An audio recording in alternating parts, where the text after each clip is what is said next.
Hello and welcome to Mom's Car.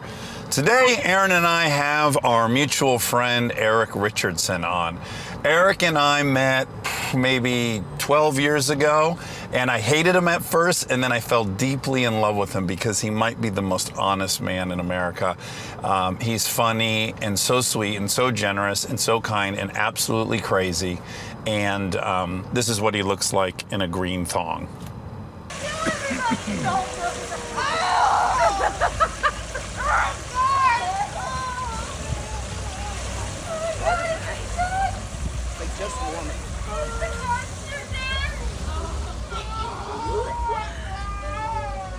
Please enjoy Mom's Car.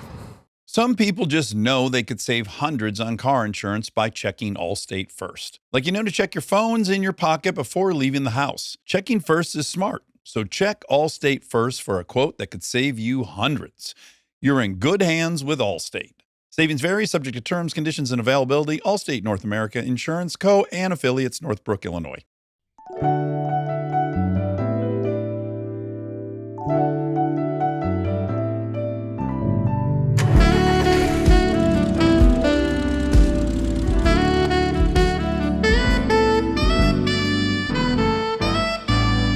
Except, ooh, that's a damn, Gino! Dude, we weren't even, or so I mean, yeah. That's more money than we made all week. Erick, I'm here now. Are you on a roll, Erick, right now in the stock market? Well, stock market's down a lot the last few days, so I don't know if I'm on a roll. Okay, let's do a quick intro of Erick Richardson, who anyone who listens to Armchair hears Erick talked about. Would you agree? Probably you're the most talked about. I don't know if I'm the most non-employee of the show. Yeah, but I guess we talk about a lot of stuff. Yes, you come up nonstop. You are an ex-lawyer. Ex-lawyer. With maybe the most improbable route to being a partner in the law firm. It's one of my favorite stories, really. Here we are. We're right here. What's the name of it? Oh, sure. Hollywood Wraps and Grills. So just so you know, protocols, Aaron runs in. And gets it? Yeah, I stay, and then I deliver the food. So we split the duties evenly. You were unlikely to go to law school, yeah? No, I was unlikely to go to law school because I graduated 646. I had a 648 at Westlake High School at the bottom of my class. You were the third worst? I was the third worst. Oh, no. Oh, no. I had a D- average. Oh, my God. They let you graduate with that? They let me graduate with it. I think they wanted to make people graduate. I mean, you really only need a D in a class. What were you telling yourself while you were getting those grades? Like, well, fuck it. I don't care. Because you had a moving business. You just think you were going to cobble together a living? Yeah, without I any... I thought I was going to be an entrepreneur or something. Right. And then I kind of realized reality at some point. And in high school, I'm fucked. It doesn't really matter if you've got a C average or a D average or a B average. The only, Right. You're either doing good or who cares. Yeah, or who gives a shit. Yeah. How long out of high school before you decided to go to college? I went right after, because I guess I figured out I didn't have anything else to do. And then I was getting bad grades my first semester in junior college, but then that's when I got stuck out on that catamaran. Oh, right, which you told on Armchair Anonymous. Yeah, and then I was out there and I was talking to God, and I said, if you let me out of this, I will do something with my life. If I can, oh, really? If I can get saved. Really? So, yeah. So then when you returned to shore, you what did that mean? Actually studying really hard? Yeah, I just started applying myself and started studying. And because I was kind of like, I've been a piece of shit my whole life. And did you have a story that like you couldn't do good in school, and then all of a sudden you just started studying you could do good in school? Like, did you have a story of why you didn't do good in school? Or was it just that you didn't care? That's a good question. I don't know. I think I like being the class clown and getting the dead baby pigs and throwing them over the quad and, being that guy. Right. But yeah, I guess I just started applying myself. And then you go from junior college to what college? Then I went to USC. That feels hard out of junior college. You must have had a really good grade point. Well, that's what you did. Yeah. Well, and I would say it without patting myself on the back. I do think it's hard, yeah. I got into UCLA too, but my dad... Oh, you did? Yeah. Uh-huh. Oh my God, Erick, you kept that in your vest. But I was doing business, so, and my dad was going to pay for it, so... And it's 1 million times cheaper than USC. Yeah. Yeah. But he said, you got to go there for the business connections. The networking. Yeah, the networking. I guess it kind of... But that's true. It did kind of end up being true because after I went to law school, I didn't have good grades in law school or great grades in law school, but I went to an interview at a law firm in Westwood, and the partner there at the time was like, well, you don't have great grades, and you don't, and you just worked at this small plaintiff's law firm for a couple years, but you went to USC, so I'm a big Trojan, so I'm going to give you a shot. Wow. So that did make a big difference. This was the guy you ended up buying the firm off of? Yeah. Oh, yeah. That makes a little more sense. I don't think I knew the USC part. Yeah. So then you bought this guy out of his firm eventually, right? He wanted to retire? Well, unfortunately, he got cancer and died 2 years after I started. Ooh. So, and it was really... And he was a sweetheart, right? He was like a mentor? Yeah. And he really liked you? He had 4 kids. And, oh, boy. Yeah, and he was probably 40, what was he, 46 or something? He was young. Can you imagine giving someone, whatever you were, 20, what were you, 24 when you came out of law school? Yeah. Like giving some kid with shit grades. No, I know. A chance. A chance. Yeah. It's very sweet. And then you became, this is kind of common, then you became rich. Well, yeah, I guess. How long did it take? A couple years. It was funny because nobody else at that law firm wanted to buy the firm from him. Right. How many attorneys were there? There was like 6 or 7, I think, at the time. And then... no one wanted it. No one wanted it. And then he taught me a way to make money as an attorney, which at the time, not a lot of people did, but he would take stock in companies.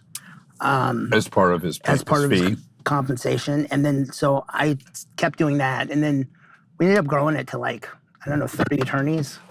Oh my God. 30 attorneys. It's hard to imagine you managing 30 employees. Yeah, I was definitely not a good manager. So I had a partner named Nemish who kind of managed the day-to-day stuff. He was good at that. Yeah, because as you know, I still had a drug problem at the time. Right. You? But how quickly, what's the time frame from starting there until you're taking $1 million honeymoon with Molly? Very quickly, right? Yeah, it was like 4 or 5 years. 4 or 5 years. And how steady was it? What were you making first year? Well, when I first got hired, he paid me like $60,000 a year. Okay, so year one, $60,000.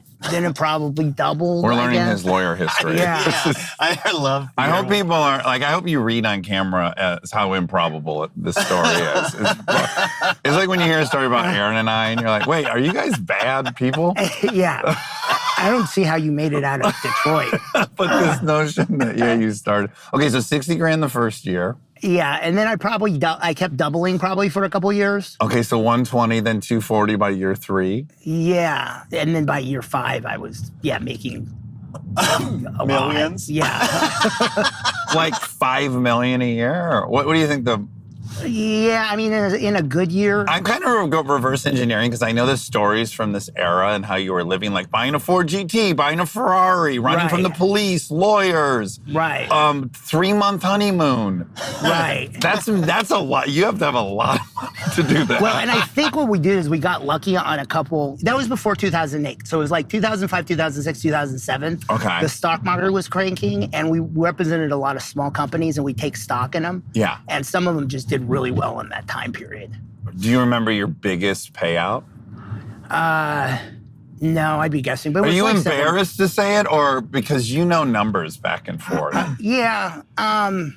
Maybe I don't know. This is a good story. It's a loser who with a D- grade point average graduating who figured it out. This is like as good as it gets. This is like a Manhattan in the 1930s story. Yeah, don't be embarrassed. Well, yeah. It's just becoming an attorney, though. It's not like I became a movie surgeon. Star. And it's not like I started one of the biggest podcasts. Oh, come on now. I think being a thug from Detroit. No, I think it's more impressive what you did. All right, so you're not going to tell me how much money you made. But, it was millions of dollars a year. Millions of dollars a year. Yeah.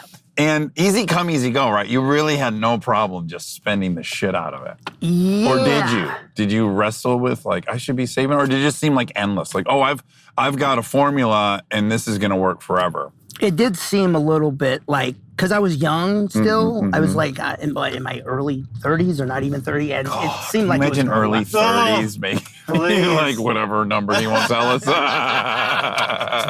a big number. Oh, fuck.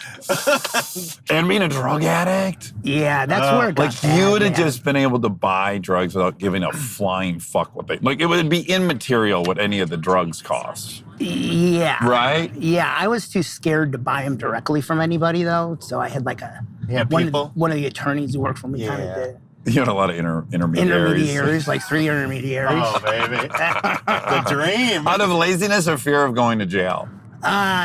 Fear, yeah, I think fear of talking to a drug dealer. Uh-huh. Because you get okay. like disbarred for that probably. Oh, okay. Yeah, okay. fear of losing what Yeah. you just I was in got it. yourself into. Fear of guns, fear of knives. I did get my felony evading arrest during that time, and that was So that's interesting, scary. Eric, because that kind of, I think, I'll speak for me, but I'm pretty certain it's the same for Aaron. The danger of it was part of the fuel for it. Because I think both of us were endlessly trying to prove we were fearless, so you'd be afraid of us and not hurt us. And the notion of just walking into a neighborhood in downtown Detroit and finding crack and finding a pipe and the whole nine was weirdly part of the narrative we were crafting, that we were like it was fearless. kind of sexy. Yeah, it was just feeding. I don't know. Did you feel that way? I liked it as much as the drugs. Yeah. yeah. Because it's scary. It was scary. Everyone's got a gun that you're talking to. Yeah. And they're all young dudes and trying to be you got to be a little cocky. You can't go down there and be terrified, or they'll just take your money. Advantage of it. So this whole bravado you got to have, but not too much where they then just kick your ass or kill you because you deserve it. Like joking with them right away.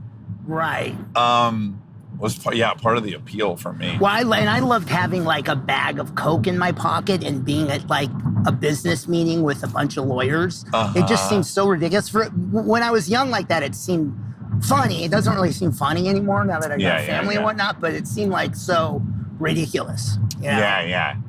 That I had this whole dark side. Yeah, because you're always nobody knew telling a about it. story about yourself in your head, right? You're like, oh yeah, they don't know. Like, I'm a bad boy. Yeah, I might be an attorney, but I'm crazy. but I shit my pants once a week in meetings. I had my 30 pair of underwear in my cabinet that my secretary would buy me monthly. Yes. Yeah, and you were really good at surrounding yourself with moms, right? You had a lot of moms that worked for you. Yeah. Not even if they were or weren't real moms. They were very nurturing. Very nurturing. And everyone wants to nurture you. I want to nurture you. You definitely have that attractive quality where you want to take care of Eric and nurture him. Thank you. Thank you. I guess that's probably why Molly married me too. You know this a trend with Dax and his friends? This guy's been nurturing me for a fucking long time, man.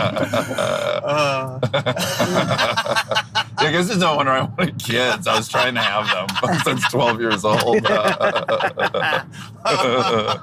So how long did you have? When I met you, you'd already sold the firm. Yeah. Well, in 2008, with the great financial crisis, it became less lucrative to be an attorney.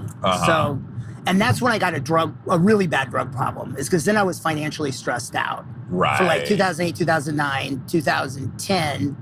And then that's when I first went to rehab, my second time in rehab was about 2012, I think. Oh, wow. It's been 13 years now since we met? Yeah. Oh, my God. Yeah. Wow. So you sold it because you were like, I can't be sober and have this job. You you fucking hated it? Well, I hated it. Yeah, I hated it. First of all, it was all hourly, so you couldn't, it was based on, a lot of it was based on hours. And I'm just not a good manager of people. You kind of got to be a dick to be a good manager. I'm just not very good at telling people what to do. Right. And it was just, what I did was I brought in a lot of clients. So you have to have a good personality and you have to be on. Right. And so the way I would get on was, finally I would figure out if I snorted a bunch of Ritalin, I would be like, have a lot of energy and be able to talk intensely. Or I want to be on the other side of that business meeting. If you ever thought about going public, we can have you public in 9 days. Yes, I'll take 12% equity, but you will be flying. Yeah, I was that type of attorney too. One of my ways of getting clients is I would, twice a year, I would send a letter to every public company in the United States. So I'd send 6,000 letters out. Oh my goodness. And I'd say, I'm your attorney. These are the rates. I'm your attorney. You need to change your offer. I'll take stock. Blah, blah, blah, blah, blah, blah.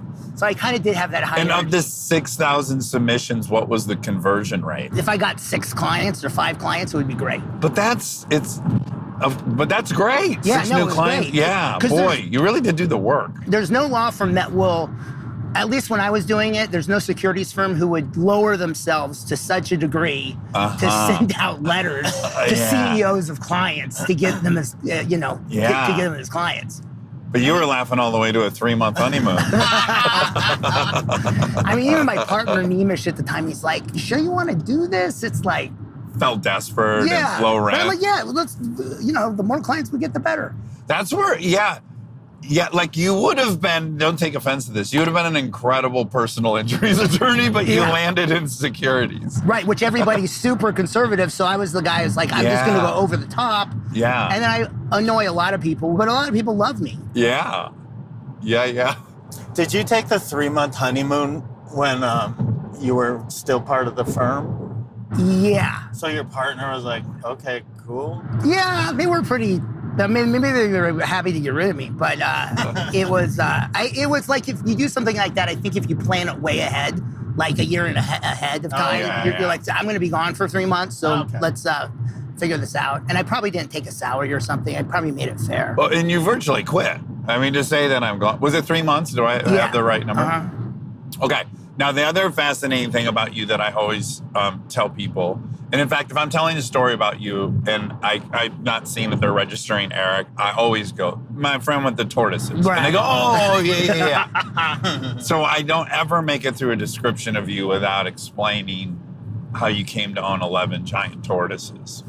Well, it's only 6 now. Now we're down to 6. But it was started at 11, right? Or 10? I think it started at 10. Okay. Yeah, and 4 of them have passed. 4 of their fight is over. Their fight is over. Their Bel Air fight is over. And why? Just tell everyone why you got those tortoises. We had moved into our house and we had some area at the bottom of the hill, and a tortoise guy somehow got in contact with me. I don't even remember how I found him. You were using drugs. I was using drugs, and that's why I ended up with 10 of them, because I wouldn't have done that, nor would I have landscaped my entire backyard, an acre of it, and put in redwood trees and a little vineyard and If someone, I'll just say this to describe your property. If someone blindfolded you and took you to this property and took the blindfold out and just said, guess whose house this is? You go, Walt Disney's? Where it has a very... Right. It feels like you've made Epcot or something. And that's what I told that's how I tried to do it, was different areas had different feelings. Like there's that, rainforest area, and there's the avocado area. It's like this. Sure, walking from Epcot, zone to zone. But so this guy comes over to the house and he's like, hey man, I got these tortoises and they're rare. They're rearing to go. Rearing to go. I thought you were going to say that too. They're ready for ownership. They can't wait. They were endangered, I think, which was cool.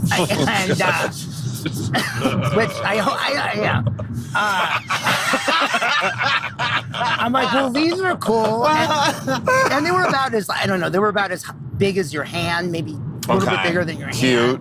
And he said, if you take 10 of them, I'll give them to you for $1,200 each. And he wanted 2,000 each or something. And then he said, well, if you buy them when they start having babies, I'll pay you $1,000 for each baby. Right. And so I'm thinking, well, I can maybe have kind of a tortoise farm and have these tortoises and then sell the babies. Now, can I ask a dumb question? Weren't all 10 of these from the same litter? I don't think so. He mixed and matched. Yeah. Because how are they going to breed if they're all siblings? Right. I think they were. I don't know. We didn't get into that. Yeah, and the guy was trying to scam. Nitty gritty of it all. I think I just got excited about the idea of a tortoise farm. So then I bought. I bought them. And they lay a lot of eggs, right? If you're thinking like, oh my God, each turtle could be dumping 10 eggs at $1,000 a pop.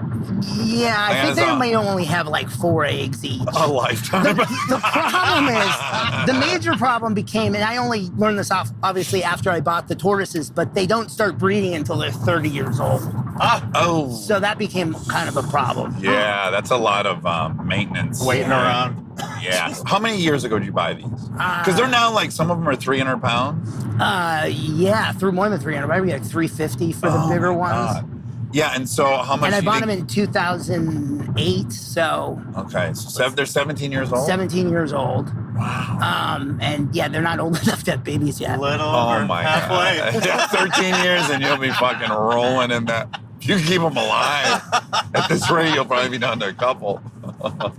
But I definitely have several $100,000 into these tortoises. I mean, their food is $1,500 a month. And you bought them because you had read that sailors used to stop by the Galapagos and put them in the boat so that they would have 1,000 pounds of fresh meat in case they were shipwrecked? Right. They're not Galapagos tortoises, though, because those are actually illegal to own. Oh, okay. They're called Aldabra tortoises, and those are from the Seychelles. Seychelles. But it's the same thing as the Seychelles are a group of islands that the sailors would go to and take these tortoises. Yeah. And then they would have, you can't really bring a cow on a boat.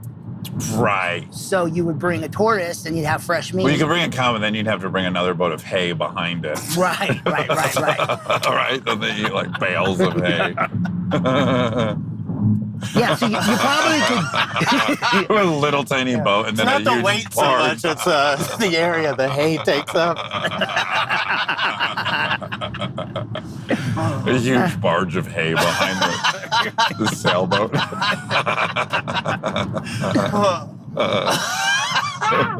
I love that your guys' humor, it's always like, somehow you guys think of the most ridiculous thing possible, and then you picture it in your head, and it's really fun. Well, I think that's our gift, is we're picturing the same thing miraculously. Yeah. I think that's like, what, 35 years together? Because Yeah. this morning we were eating breakfast. We have long had a product, we've told you about it. We want to have a product called Bob's Paper Towel, and it's way thicker and stronger than normal paper towel, and it's mostly for workmen to keep in their truck in case they have to pee. You can just pee into the paper towel. Oh, right. You just put it down your Super pants. absorbent.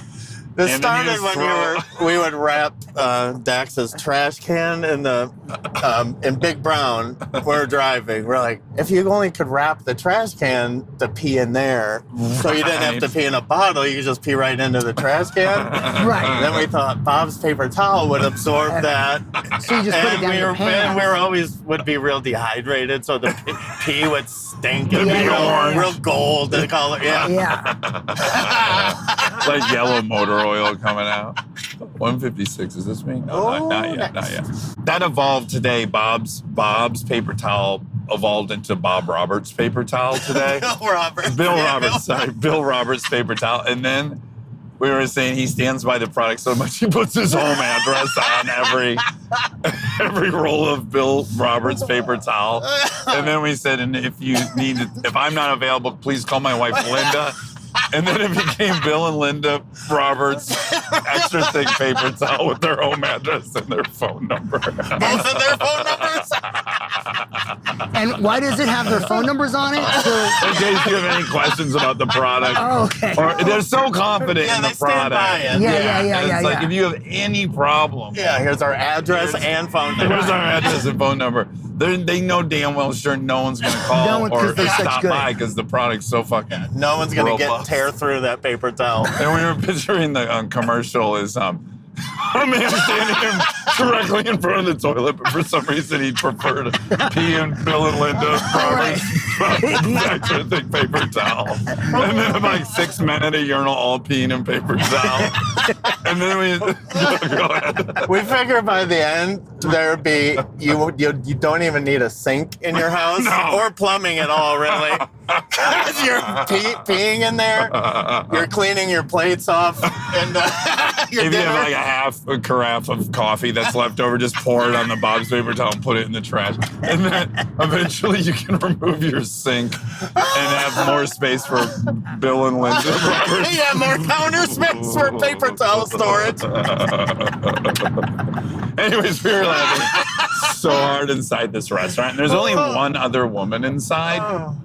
And we were leaving and she goes, and she was young, and I think I'm judgmental of young people sometimes. It looked like she was emo and was upset just to be alive. And then I thought she must be so annoyed with us laughing. And we were leaving, she said, "Oh my God, you two, thank you for all that laughter." Yeah. She said I needed that this morning. Yeah, and I go, "Oh my God, our wives feel much differently. It's so nice to hear that you liked us losing our shit in an empty restaurant." Bill and Linda Roberts. I'd love to know if thick she paper made any sense out of what we were talking about. By the way, guys, this delivery was a fucking blessing. We've been in the car for like a half hour. Right. That was So do we know if that number, that $16, is with tip or without tip, or have we figured that out yet? It's with tip. It's with tip. That's with tip. Yeah. But when it, yes, I can't even explain it. We might have to talk to ChatGPT. We're in Sunland. Like, this is where I get my cars worked on. I mean, this is only like 20 minutes, right? That's not that That's pretty bad. great. Yeah.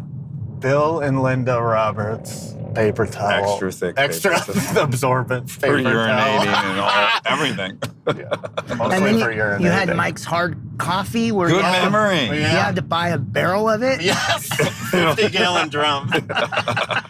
You have to own a truck to buy Mike's coffee. They don't want you to borrow a truck. If you have to borrow a truck, you really shouldn't be drinking Yeah, Mike's you have coffee. to own a truck and have two friends. And you get a 12% discount if it's a work truck. And the coffee's not good, but it works the same as good coffee. Yeah. Is the slogan. Yeah, it just Works the same as good coffee. doesn't taste great. No, but the caffeine is It'll there. get you. Because we were saying we hate having to go get coffee. Running out of coffee is what this product really addresses. Right. This is the last coffee you'll ever buy. Yes. So we've you got to store it outside, of course, because it's a 50-gallon drum. And It's a barrel of coffee. Make sure it's covered well during Yeah, it's weather. raining. And over the years, there's going to be rust. Then you got to climb in there after it's halfway done. And we make no guarantee. Everything is sold as is. Yeah, you're on your own. Mike's once you coffee. leave. You got to bring your own toaster or your own tie downs. your own tarp.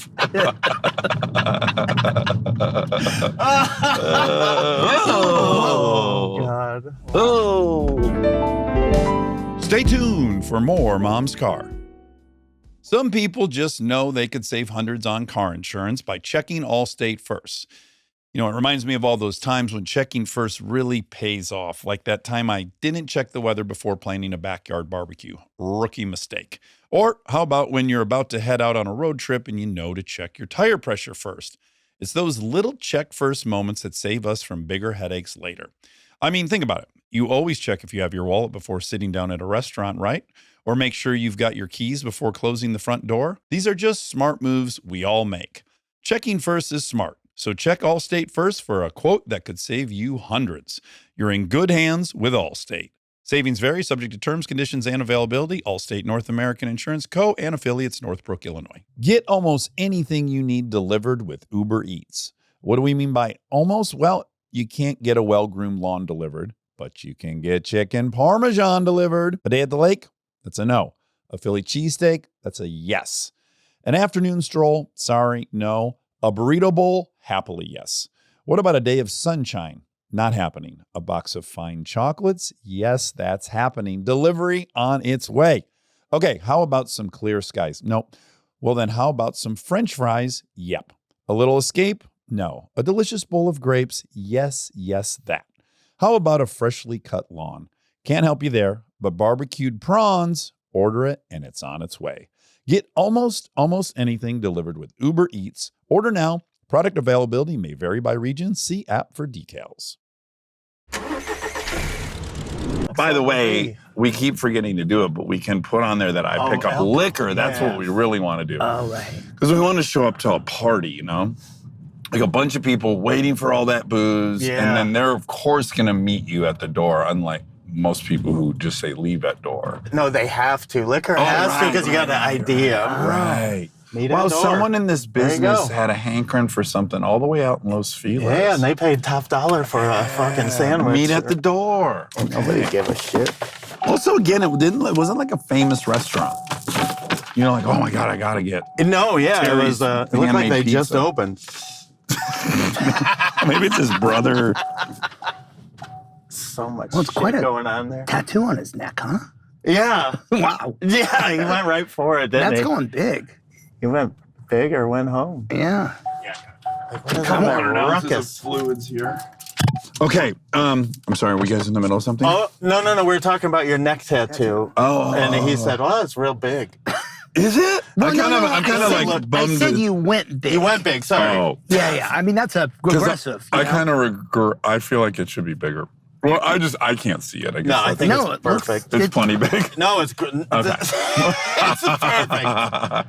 It's a perfect. Yeah. There's something about neck Don't change tattoos a where, thing. I don't know, subconsciously you go, oh, that guy could kill you, you know? Right. Like, obviously you're very nice, but if I, like, random person, Well, then when you ask him what it means, and you're like, oh, this guy's cool. yeah. Oh, January 2nd, Capricorn. You're like, that's definitely, wimpy. definitely cool. yeah. You believe in astrology? No, only so far as it makes me the same as my friend. I just like the C in Capricorn, actually. You can keep the rest of the word. At that point, it's like a Disney tattoo. Yeah, in escalation, I'm sure, right, neck is still before face. When you meet someone with face tattoos, it's hard not to think like, oh, this person has nothing to lose. They've right. decided, I don't need to get hired. I got a whole nother story going on. Right. And that's, yeah, even I get a little scared. But I do think these younger kids, like, you've got like Post Malone, that guy seems super sweet. He's The like sweetest, yeah. right? And then Teddy Swims, Yeah. he's got all the face tattoos, and he's a sweet boy. I mean, I'm from West LA, so I never knew anybody with tattoos before I met you guys. None of your friends in high school had None. tattoos? None. None. And none of my friends I can think of in West LA have a tattoo. Really? Wow. Because I also feel like it's something that like 45-year-old dads are like, I always wanted one, and my son was going to get one, so we decided to get these matching Tasmanian devils. Oh, always with the Tasmanian devil. The Taz. Everyone with the Taz. Should we do a moral dumbfounding question with Eric? That feels fun. Because Yeah. Eric has well, fuck, I almost feel like Eric should make one up, but maybe he'll think of one, because Eric, your pastime in social settings is to ask really hard questions. You even ruined like a double date once. Yes, with the which kid would you pick to die question. Yeah. And everybody has an answer, but most people won't answer them. Right. I know you say that everyone has an answer, but I don't know that I do. Well, I think what it does and the question is if you were in a creek and there was a dam broke and both your kids were there and you can only save one. It's a tough one to answer. But you Best, and if answered, best to do privately. Right. Everybody has one in their head, but that's why it's fun to ask at a dinner party. Well, you asked it, and it caused an actual fight between the man and wife, right? Right. Yeah. So you regretted that a little bit? Or Yeah, no, my not wife a ton? wasn't too happy. Your wife. Okay, this one's fun. What I perceive as fun. This one's a good time. Cannibalism consent. A man volunteers to have a part of his body, his foot, amputated and then eaten by a willing participant. Both parties consent and no one is harmed beyond what they agreed to. Is this morally wrong? Do you guys remember that 15 years ago when the internet was still semi-new, where this woman had her fantasy was to be raped and killed by a man, and then the man in like 6 states over, they were communicating and they worked out this agreement, and then he was en route to do it, and somehow he got arrested. Oh, wow. But people were like, what's the rules there? Because there was The consent. person wants to be murdered. Raped and murdered? Yeah. I don't think you can rape and murder somebody. even No, if I there's mean, consent. yeah, even with consent. Yeah. I don't think that's That like a doesn't fall into the defense. assisted suicide. I don't know. Right? I mean, what's the line between Well, assisted suicide? Assisted suicide is still murder, right, in California? Is it still? I know Oregon it's not. Right. I don't know. Everyone's been loosening their laws on that. Why did the person want their foot eaten? Just because? Just because. He likes the idea of someone Yeah, eating they his both foot. like the idea. One guy wants to eat a foot, and the other guy wants to chop his foot off and let the guy eat it. Also, it doesn't say the Oh, gender sorry. of the eater, Oh, but yeah, we that- are all assuming Of it's a course we man, are, and- right? I Because think men that's are the same as- yeah. There's something really wrong with us. Yeah, I pictured two men right away. yeah, Two disgusting men. One who gets off on having his foot eaten, and the other guy is. I just want the thought of eating someone's foot is fucking. It's just all bone. It's insane. Yeah, you couldn't pick a fucking. If that question said like slice off a piece of your ass cheek, Yeah, right. Yeah, but a lat, maybe. foot, a foot though. Oh, bony foot. Oh god, and a man's foot, dude. Oh. Jesus Christ. That man's yellow, Yeah. callous, Yellow gross toenails. A little barbecue sauce and a smoke. You'd have to smoke it for sure to get that meat. What little meat's on there? Tenderized. That makes me think of like another sort of similar moral question is like, could Bill Gates have a game show where he gave people like $20 million to cut off their hand? Like, is that necessary? I mean, and everybody was consenting, Yeah. and the people's, their whole life was changed from cutting off the hand, and then, it would make a good show. I don't know about a good show, but people would watch the That's show. what I mean. It'd Yeah. make a hit show, but I don't know if it's. I guess I was thinking, is that illegal? Nobody else is cutting off the hand. The guy who's getting paid is cutting off his own hand, Okay. and he's just getting paid for that. I would love to watch that show. Well, there's two questions, right? I guess there's a legal question. Could you structure that arrangement in a way that's legal? Right. And then there's a moral question.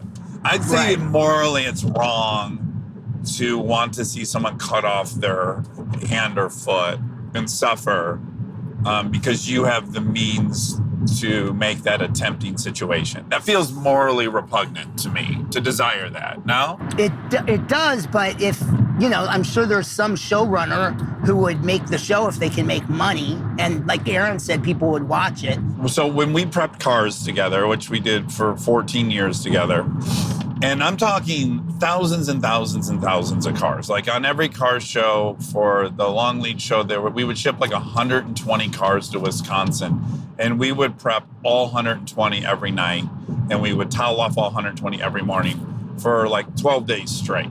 Yeah. So just even in that week, we would prep, 1,300 cars or something. Wow. And so you're just 16 hours a day, you're fucking prepping cars, and Yeah. we're all teenagers or young 20s.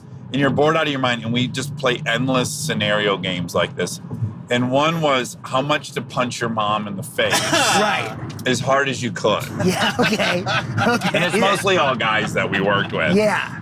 And, we're going through everyone's answer. My cousin was like really cheap. I was like, oh, it was a little bit telling, I think, of how you felt about your mom. Well, and you could share the money with your mom Well, afterwards. okay, so initially I had said, And this is when you guys didn't have money? we were broke. Yeah, okay. We were working like 100 hours a week to make $1,000 a week. Right. And initially I was like, I just wouldn't punch my mom. I couldn't punch my mom in the face as hard as I could for any amount of money. I just couldn't do it. Even if I intellectually wanted to. She would be mad at you because of that. That's what I figured out later is like at some point if I told my mom, hey, you're going to be proud of me. I turned down $10 million to punch you in the face. She might go, well, fuck, I would way rather get punched in the face Working my ass off. than work for the next 20 years to make course. that amount of money. And she might be mad at me. Yeah. So then it became another layer was like, do they know why you're doing it? Are they in on it? Right. Yeah, How like does if that you had change to keep everything? it a secret. But Maybe if they didn't. At least like all the way through the punching and then the ride to the hospital. It's a secret. It's a secret. Yeah, and then when good you get- news when she wakes up. Yeah. Her shattered bones in her face. Good news, Mom. You're rich. Now that's a show. Yeah, and we would play these games. Oh. Endless, every single scenario you could think of. There's an older guy we worked with. His hygiene was really rough. It was like how much to eat his ass. Oh, you know, yeah, that yeah, kind yeah, of yeah. stuff. I'll ask my kids Yeah, that. like how much to kiss him. Yeah, make out with them. And you just discover really funny things. Like straight guys might prefer to blow him than to make out with him. Right? Like some counterintuitive Right. things would pop Who, up. your dad? Oh no, but that Well, that came. always came yeah, into play, too. Eventually you gotta go there. Right. Of course. No, just this guy we worked with who had bad hygiene. Oh, got it. Oh, I It was see. way Right. older than us. Oh, yeah, so you'd rather. And Okay, it was like yeah. how much to get butt fucked by him, how Yeah, much yeah. to butt fuck him, how much to blow him, how much to make out with him. And sometimes you're like, wait a minute, it costs you way more to make out with him than to butt fuck him? That's weird. Huh, let's think about that. Okay, so I'll go first with this foot thing. This isn't very hard for me. This is fine. Same. Like, I don't care if someone wants to cut their foot off and then another guy wants to eat it. But you wouldn't be okay with that if the guy was getting paid to get his foot cut off. Because I think you're exploiting someone in a vulnerable situation. I think anytime you're leveraging money over someone who's very desperate, I think morally that's wrong. There's no like disenfranchised person in the story. This is like, let's say it's a well-to-do man. He's not going to make any money Right. off of getting his foot cut off. He just likes the thought of somebody eating. He loves that idea. And then the guy who wants to eat the foot, he's not financially compromised at all either. Yeah. I guess it's morally okay. Because if you take your thing about Bill Gates, it's an easy argument for you to persuade yourself because you're saying $20 million and that's very life-changing, right? Right. But then take that to what was happening in real life on YouTube, which is like offering two bums $20 to fight each other. Right. Which isn't And okay. get hurt. Right. It's gruesome and terrible, Yeah. and whatever asshole gave him $20 is a piece of shit. Yeah, I guess I was thinking from the legality of it and the fact that it could be a successful show, but morally, it would be bad. A successful show. First and foremost. I mean, You should be a TV executive. Yeah. That should be your third career. another question I'll ask parents who have a newly born baby, and it's a black and white question. Okay. Where some parents say, "Oh, absolutely," and some are like, "Why would you even ask that question?" Yeah. But would you, with the new baby in their arms, I asked, would you cut off their little toe for $10 million right now? Like, would you just take it off with some clippers? Pruning shears or Yeah, something? pruning shears or a knife, and you have to do it yourself. Oh, okay. And most people will do it for $10 million. Really? I would say 60% of the people will do it for $10 million. And then 40% of the people think it's like just a horrible, horrible question. Yeah. I would absolutely say no, but It might I be. think I would have said yes What if it was at some 100 point in my life. Maybe Right. 100 million's a better question, a better number, because then like they're set forever. You know, they don't need to worry about money forever, which granted, that Well, might- you have to ask yourself, when this kid turns 18 and I tell them, hey, guess what? I had an opportunity to cut off your pinky toe and you'd have $100 million right now. Aren't you glad I didn't cut off your pinky toe? And if they go, how the fuck why would you do that? Right. I guess that's what you're trying to imagine, Right. that they would be grateful you made that decision for them. Right. But what if they were Mark Zuckerberg and he's sitting around and he's like, oh my God, my fucking parents cut my toe off for $100 million. I have $180 billion. I didn't even need that money. I could make my own money. And they thought I was gonna be such a loser. They cut my toe off. Listen, when you have a toe cut off, you're gonna adapt, but you're gonna not be able to fucking do things. I mean, that's a tough fucking question. Yeah. I I mean- wonder if you'd be better off losing a pinky than a pinky Okay, toe. you could pick. You could Okay. pick which one. I would love to not have a toe for $100 million. Right, you'd be as a delighted to go baby. get Yeah. or even right now. What would you sell a toe for right now? Oh, I'd sell a toe. I mean, the market's been horrible the last month. Sure. I'd sell Very unstable. We don't know what's happening with the with tariffs. these tariffs and stuff. Yeah. I would cut off my little toe for $10 million. Okay. I cut mine off for $1 million. Yeah. Yeah, I'd probably give it for $5 million. I don't think you really need your little And I toe. admittedly am no fun to play this game with anymore. No, as I don't even ask you these questions. Yeah, you hate me now. 'cause Yeah, well, I don't hate you, but Yeah. it does depend. I understand your frustration. Yeah. But for me, it's like an emotional growth thing. It's like, well, how much money do I need? When am I gonna? Right. Yeah. Why would I not do anything I don't want to do for more money? I think where you can also get with the baby one is that we all know people who have a lot of money and they're unhappy. Mhm. So you may be making your kid miserable by giving them $100 million or $50 million, or whatever it is. Yes. Because you almost can't have them growing up knowing they have $100 million or they won't try to do anything. Right. So for much of their life, they would just want to know why they don't have a toe. Right. And you'd probably have to say you have a birth defect. And they're like, that's a very clean birth defect. You can see where the toe used to be. And then at some age, you go, good news. You have $1 million. Right. And then just keep doling it out. Right. Keep surprising them. And then on their 30th birthday, actually you have $10 million. Yeah, you'd have to give them most of it later in life, I guess. But then they might be mad the way that you decided to split it up. And then what if the trauma of you cutting the toe off with a knife or whatever, what if they become a drug addict and then you convince yourself that it was because of the trauma that... Yeah. Yeah, you're the kid without a toe. Yeah. Like everyone knows you don't have a toe. Right. Yeah. And you subconsciously might remember the panic of having your toe cut off. And actually, I take that back. I would not take $1 million for my toe right now. Like, my one big pleasure in life is playing pickleball lately. Right. Oh, come on, you could play. Right. Well, I'm sure I could learn, but I mean, without I'm a little 50, toe? almost. Like, right? I got to adapt to not having a toe now. Yeah.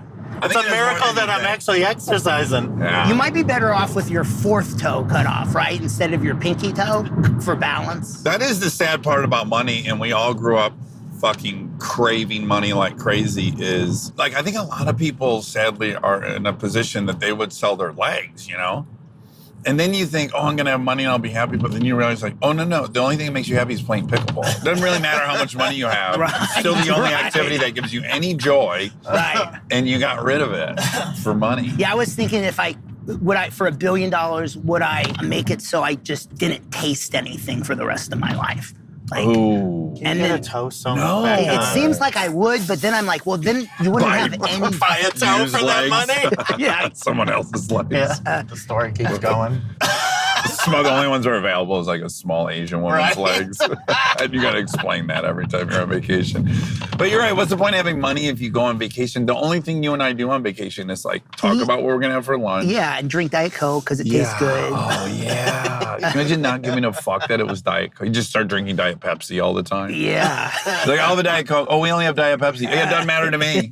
Yeah, right. I don't even want to be alive if I don't care which one I'm getting. Let's do a reader one. Okay. I couldn't even wait to tell Dax this morning. I was like, I couldn't stop thinking about it. This is from a listener, Jaleese. Hi, Dax and Aaron. One of many hilarious struggles I have faced as a mother. My 16-year-old son, who has a moderate intellectual disability, has decided that toilet paper just isn't cutting it anymore. Instead, he's embraced a towel-only routine for his bathroom needs. Here's the kicker. After his unconventional wiping method, he meticulously hangs up the towel back on the rack as if nothing unusual happened. The first wake-up call came when I reached for a towel to dry my face and was greeted by an unmistakable surprise.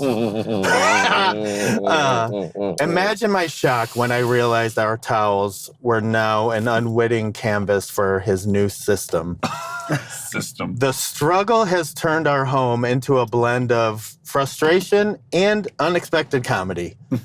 But don't worry, we have managed to save one towel and have it hidden away for guests when they visit. Help. Sincerely.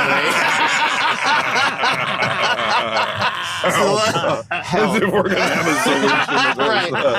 And she signs it, sincerely, just a mom trying to avoid pink eye, Jaleese.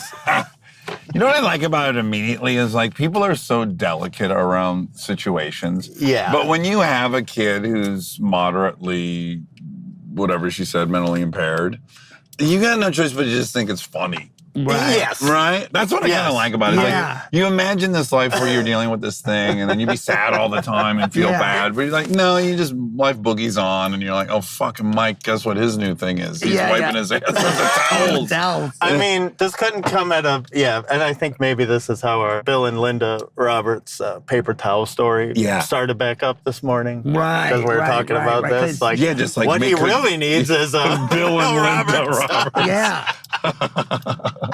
Okay, we got one From here? a place we eat at all the time. I know, for I the saw win. that. Are we I going to thought you answer were the just pulling in question? for no reason. He's going to grab the food and then we'll Okay. debate it. We'll debate a solution. Because I got an answer. Yeah, she Oh, needs help. great. She needs a lot of help.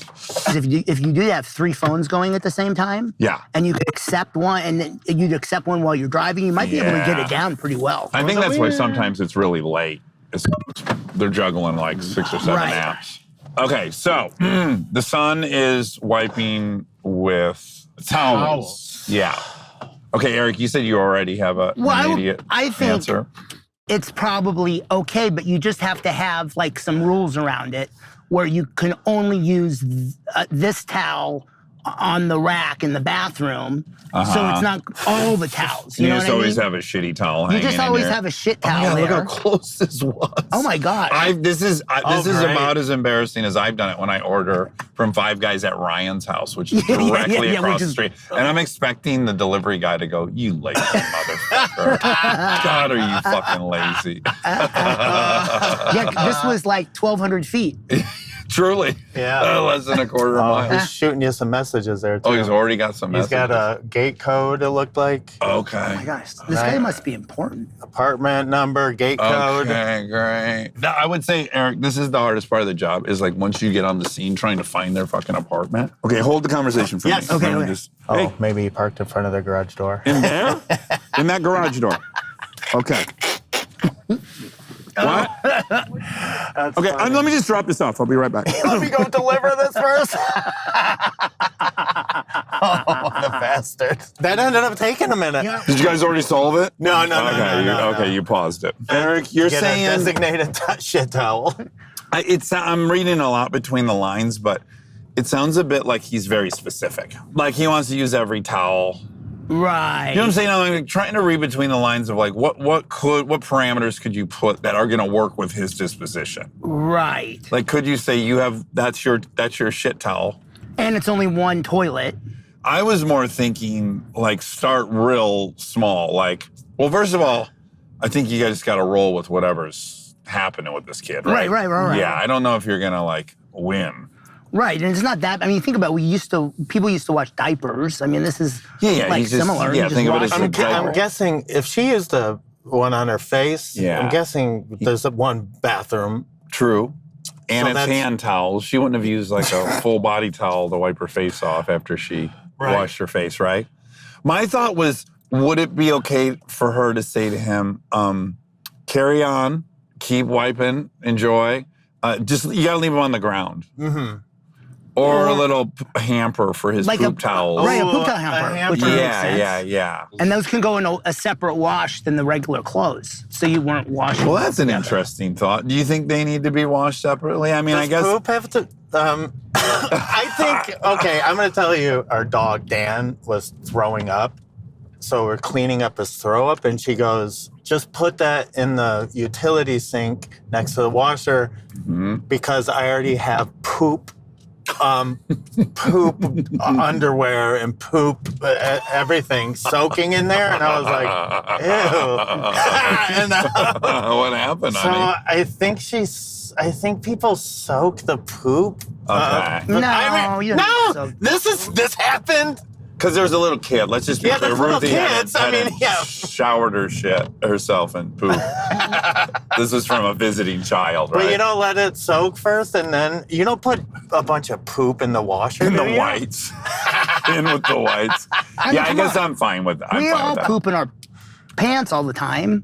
Well, occasionally. That's what I'm saying. Like when I have an accident, I clean my underpanties out Yeah. First in the toilet. I dip them in and out of the toilet. That's great. You just throw them right away. Yeah. That's probably most sanitary. And then once do you ever do that? You wash them in the toilet bowl itself? Not when it's dirty. Like you flush the toilet, clean water, and swish, swish, swish. No, and then into the sink maybe. And then I do a little sink, then in the hamper. And then I'm not too worried. Right. Yeah, I've only done the sink. That's good. Yeah. Toilet water, why not? Yeah, why not? I mean, you're already dealing with poopy underwear. Buy new underwear anyway, so all my underwear is 10 years old, so it's a good excuse to throw the underwear away. That's interesting because you buy a lot of clothes. I don't. I was looking at my closet the other day. Most of my clothes I've still got that Pangea stuff we bought during COVID. Yeah. A lot of my clothes. I buy a lot of shoes. Yes, yeah. I guess maybe that's what I'm thinking of is you buy a lot of shoes. And I guess that's true for myself as well. Yeah, I need some clothes. Yeah, I know. I've been riding the same clothes for a minute. I had to have like a talk with myself last year where I was like, you have some responsibility to have new clothes. Like you're on TV and you're on, like you can't just quit. Because that's what I wanted to do is just like, wear whatever I bought for the rest of my life until it wears out. Of course, yeah. But I was like, I just look at Kristen, I'm like, look how much effort she puts into it. It just felt lazy that I'm in the public eye and I'm making no effort to have good style. I think Well, you look got that shirt Brad Pitt gave you. Is That's that this one? It's actually. And you got a this couple of exact those one. now. I do. You bought me one for my birthday, which was so generous. I mean, those are nice. Incredibly nice. And I like them. What keeps me from buying clothes is I'm intimidated that I don't know what I like. You know what I'm saying? I'm like, 100%. I want to get new stuff, but I'm not sure what I like. And then I just have some brands that I trust, and then I just kind of buy whatever they sell. Actually, Kristen's picked out a lot of my clothes because I'm like, well, if she says it is good, then it's good. Yeah. Yes, she's a very good Fashion barometer. person. Or Monica does too sometimes. Uh-huh. Ruthie's picked out I only have a couple pairs of pants, but she wants to always buy me more, and I say, no, I have 2. Why would I need 3? So now here's what I don't understand about you. Yeah. Why don't you wear Levi's? Or do you? I think Because you have Levi's. that legs and ass for Levi's. I have been singularly working out for 6 years on my legs and ass in hopes I could wear Levi's and they look good. I'm just finally there. Because nothing's cooler than Levi's. Why? Because it Yeah, I fills guess out? I need Levi's. I think these are, but I mean, these again, look great. I've not thought your pants aren't good, but it's she told me now these are too big. okay. Interesting. But I can't have skin tight. I no. can't do Also, that. I think that the trend went the other way. I think my pants are too tight now. Well, yeah, Everyone's wearing now enormous pants. Yeah. This is what's so crazy is when Aaron and I were in high school, we wore size 53-inch pants. Right. We would go to Myers and get these cheap blue jeans, cut the bottoms off, and you had a big belt, and you wore 53-inch pants with 3XL Champion sweatshirts. Mm-hmm. And I loved it, and I felt great in it. So comfortable. And when this style came back, I was imagining myself in it, and I'm like, I don't have the confidence. It looks insane. It looks I can't totally do insane. it. It's just weird that I was able to do it, and now I'm not. And now Monica's like, right. She's punk rock. Can we just post pictures of ourselves? Yeah, and put our old face on top of it. What do you mean 53 pants? 53 53 Well, they're inch like as waist. wide as this car. Well, then they wouldn't stay on your No, body. you just belt them up. You crunch them, fold them over, and belt them. That's all we wore. All from senior year to probably 20 years old. Right. That's what we wore. And these shoes we called hobos. You got at Myers as well. They're like a couple dollars. $8 for a pair of shoes. And it was. I remember when I got to California, that was still my style. People were like, bro. Yeah, what's going on That's here? what all the teenagers, I guess, Lily's friends, the boys have. Like, their butt crack kind of hangs out. Yeah. I should be like, oh, great, it's back. Yeah, I know should have this one. embraced it. Right. But I'm slow to, I did have tight pants, I was 2 years late on wearing skinny jeans. And then I wore them years longer than I should have. But the reason I'm pitching Levi's is once you commit to Levi's, it's over. This style has been cool since the 50s. Right. Like 501. Yeah, that's what I have. Button fly. Fit or I'll tell you the ones I get. Okay. Yeah, but I would love a new pair of Levi's. Your haunches might be a little too big. And they're super reasonably priced. And you can't destroy them. They're actually the best. Levi's. Sure. This episode was brought to you by Levi's Ross and Company. And Bill Roberts paper Do you know the towel. thing about the why it's buttons and rivets? No. Do you know this, Eric? I feel like you would know Something this. to do with mining? Yeah. They wanted miners to be able to repair the pants Right. while they were out in the field. They were out mining with no women anywhere near, and they all had rivet guns. And so they Right. could repair the pants with Themselves. rivets. Yeah. Are those 501 genes? They are, yeah. And I can't get out of them. This is like, I'm day I know, 11 I in want 'em these. now. Yeah. I want them. Eric, I love you. Thanks for joining Oh, us. I love you guys. Thanks for Eric, having me. Could have did this all day. Oh my Yeah. God, I know. I wish this was kind of like a two-banger. We could have done this forever. Well, maybe you'll come on again. Yeah. Yeah, you'll be popular demand, I'm sure. Well, I Dax don't know. always, My voice is Dax kinda- told me when I got sober that when I was trying to figure it out and be at home when I stopped coming to LA as often, he's like, you have to find your Eric. He's like, it's a necessity. You have to find your Eric Yeah. in Detroit. You need one. I think it's just baggage from being a kid in a class counseling. Even though in AA I got to take it seriously, I still need to be in the back of the classroom a little bit. I need one person I could be like, ooh. Yeah. And you can talk about everything. All right, love you. Love All you right, guys. babies.